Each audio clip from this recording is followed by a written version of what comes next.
Manchester United had a very successful transfer window and could be on their way back after a very good approach and very smart people taking control of transfers. If you watched my video earlier today, I spoke about how Ten Hag wanted to keep McTominay and not buy Ugarte, but INEOS said no, sell McTominay, you've got loads of number 10s, you need a defensive midfielder. They sold McTominay, they brought in Ugarte, they brought in players like Kone for the youth. I mean, scouting's never been an issue at United. You know, we almost signed Haaland a couple of years ago on the cheap, we almost signed Casado a couple of years on the cheap, John Duran, who's been scoring goals off the bench for Villa on the cheap.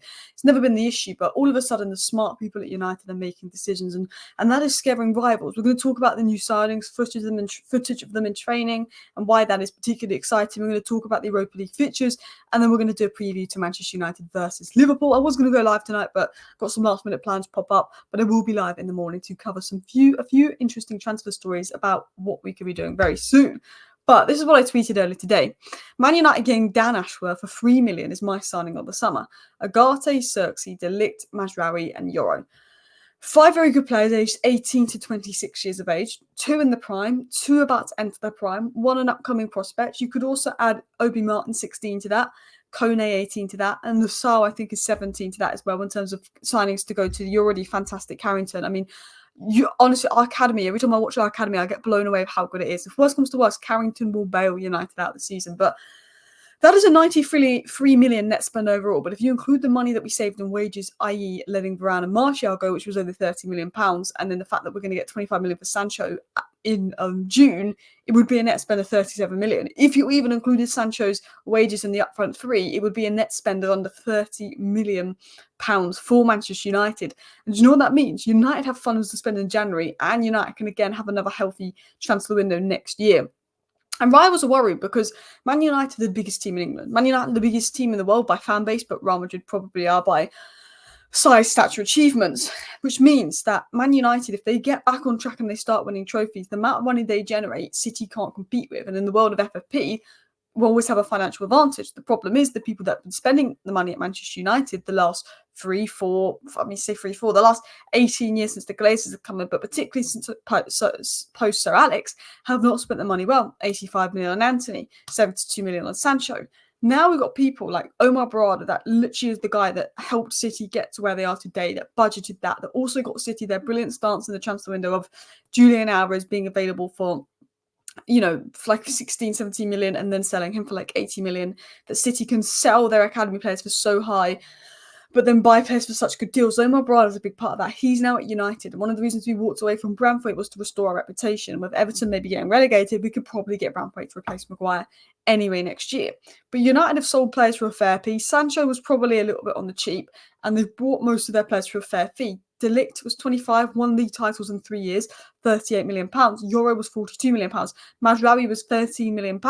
Xerxes was £34 million. And Ugarte is £42 million, rising to £50 million in add-ons if it's a good signing. And these are players that are good players at good ages, and we spent the budget across 5 positions. Rather than blowing the budget on 3 positions and being 2 positions short, I think we've covered all bases. Left back is a bit of concern. Backup for Firmino is a bit of concern. And depth on the wing because of Rashford and Anthony's form is a bit of concern. But I do feel positive about Manchester United, the spending and where the money's been spent. And the clubs are a bit nervous about that because they know we've had a good window. They know that we're in the right hands.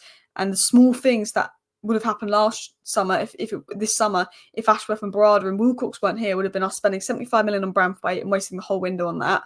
Us missing out on Xerxes and probably signing Ivan Toney on deadline day to stop him going to Saudi because we panic and need a striker. We wouldn't have got Ugarte, but McTominay would have stayed. Half the players that we wanted to sell probably would have stayed. And who knows if we'd have signed a midfielder. We could have ended up with literally 80 million on Branthwaite. Maybe we go and try and sign another player as well. And maybe it could have been a bad window. But anyway, let's talk about the window. So this is the new 18-year-old Kone.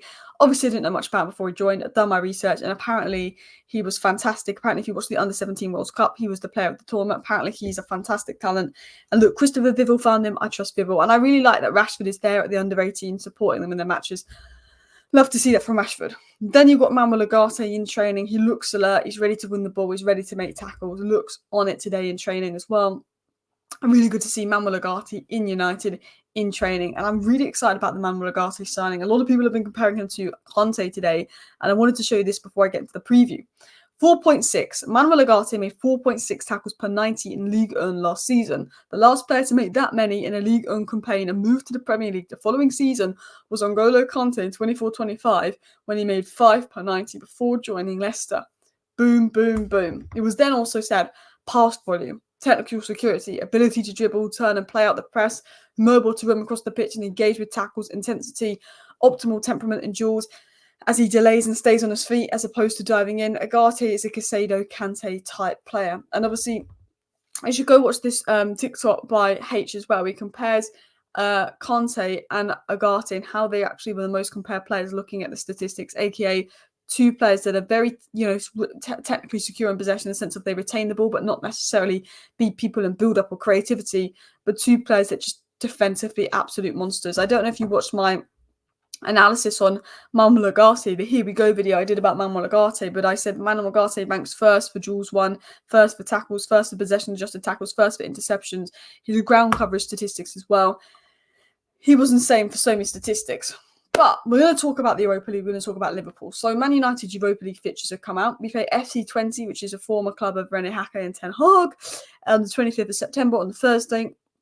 Porto away is a difficult game. Diogo Dalot's last club. Fenerbahce will be seeing Fred, will be seeing Amrabat, will be seeing Jose Mourinho. Fenerbahce and Porto away, especially that they're right after each other.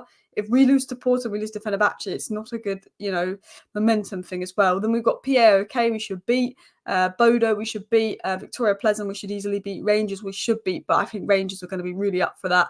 And then Football Club, SSCB. So the only games I'm worried about is Porto away and Fenerbahce away. But I think United should be able to win most of these games comfortably and top the group. If we don't get out of the group stage again, I will lose my mind. We got to win the Europa League.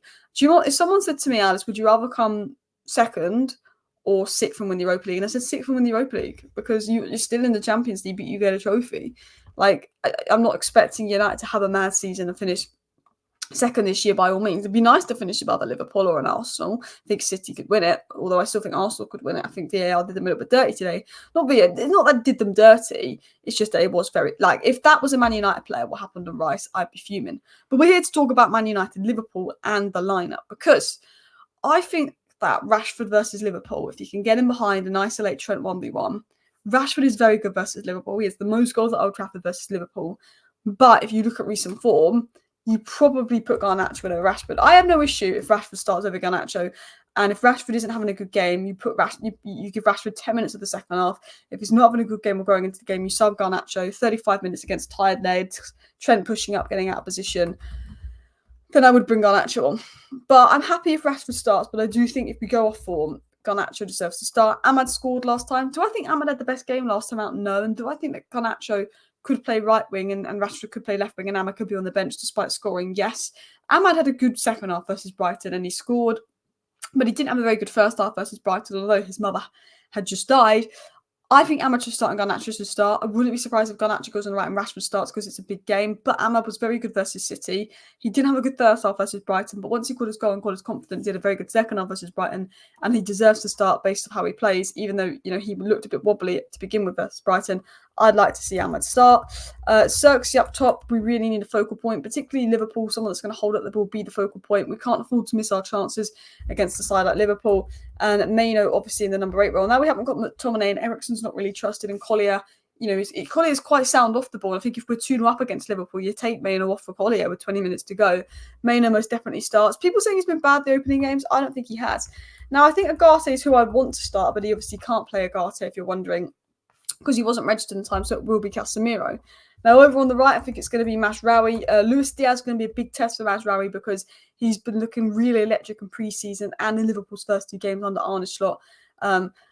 Luis Diaz is going to be difficult. And Dalot has always seemed to deal with Salah okay, to be fair to him, but it's going to be a difficult job because Salah's starting well. Now, who's going to be my left centre-back? Obviously, Lisandro Martinez. And my right centre-back is going to be De Ligt. I know that Maguire played well versus Fulham, but you've got to play your strongest pairing versus Liverpool, and that is the lineup I'd like to see from Manchester United. I don't mind Rashford starting over Garnacho. If Rashford is poor, he gets subbed off and Garnacho comes on against tired legs, because I just think Garnacho off the bench is such a cheat code. But realistically, if you go off what we need to do, you go off what we need from our strongest team, work rate as well of Garnacho is probably what we should do versus Liverpool. I like the idea of maybe Toby Collier coming in if we take the lead to the off-the-ball work, the physicality he brings. But you know what? I'm so excited for Ugarte to come in. But I like that team. Let me know your team versus Liverpool. Thank you for watching. Bye.